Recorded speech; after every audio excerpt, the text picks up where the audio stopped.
கள்ளக்குறிச்சி மாவட்டம் உளுந்தூர்பேட்டை அருகே கூவகம் கூத்தாண்டர் கோவில் சித்திரை பெருவிழாவில் கலந்து கொண்ட ஆயிரக்கணக்கான திருநங்கைகள் பூசாரி கையால் தாலி கட்டிக்கொள்ளும் நிகழ்வு நடைபெற்றது.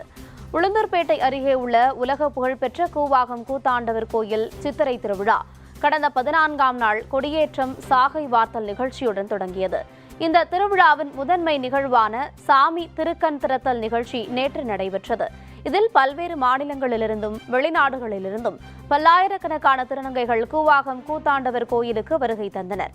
பின்னர் அரவான் சுவாமியை தங்கள் கணவராக ஏற்றுக்கொண்டு பூசாரி கையால் தாலி கட்டிக்கொள்ளும் நிகழ்வு நடைபெற்றது. மிஸ் கூவாகம் 2026 வந்து ஃபஸ்ட்டு வின்னர் ஆகியிருக்கேன்.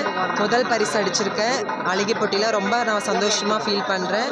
அது மட்டும் இல்லாமல் இன்றைக்கி வந்து கூத்தாண்டர் கோயிலுக்கு வந்து நான் தாலி கட்ட வந்திருக்கேன். என்னோடய ஐயனை பார்த்து எனக்கு இன்றைக்கி தாலி கட்டியாச்சு. ரொம்ப சந்தோஷமாக இருக்குது. எனக்கு இன்றைக்கி கல்யாணம் ஆகிருக்கு. இன்றைக்கி நான் எவ்வளோ சந்தோஷமாக இருக்கணும். நாளைக்கு வந்து ரொம்ப கஷ்டமாக தான் நாங்கள் ஊருக்கு போக போகிறோம். இந்த 4 நாள் எங்கள் மக்களை வந்து இங்கே பார்க்குறதுல நான் ரொம்ப சந்தோஷமாகவும் மகிழ்ச்சியாகவும் நான் ஃபீல் பண்ணுறேன். இந்த வருஷம் வந்து நாங்கள் இந்த வருஷத்துக்காக நிறைய எஃபெக்ட் போட்டு வெயிட் பண்ணிட்டு இருந்தோம். ரொம்ப ஹாப்பியாக இருக்குது. என் பேர் தன்ஷிகா கந்தசாமி. நான் வந்து கரூர்லேருந்து வரேன். ஸோ கூத்தாண்டவர் திருவிழாவுக்கு ரொம்ப வருஷமாக வந்துட்டு இருக்கேன். ஸோ இந்த வருஷம் நான் வெளியில் தாலி கட்டி தாலி இருக்க போகிறேன். ஸோ ரொம்ப ஹாப்பியாக இருக்குது. இங்கே மட்டும்தான் எங்களோட ஃப்ரெண்ட்ஸ் எல்லாத்தையுமே பார்க்க முடியும். பாதுகாப்புலாம் ஓகே தான். பட் இந்த ரெஸ்ட் ரூம் ஃபெசிலிட்டிஸ், ஸோ அப்புறம் வந்துட்டு இந்த மாதிரி ரொம்ப க்ரௌட் ஆகிடுது. எங்களுக்கு மட்டும் தனிப்பட்ட ஒரு இது கொடுத்தீங்கன்னா கொஞ்சம் நல்லாயிருக்கும்.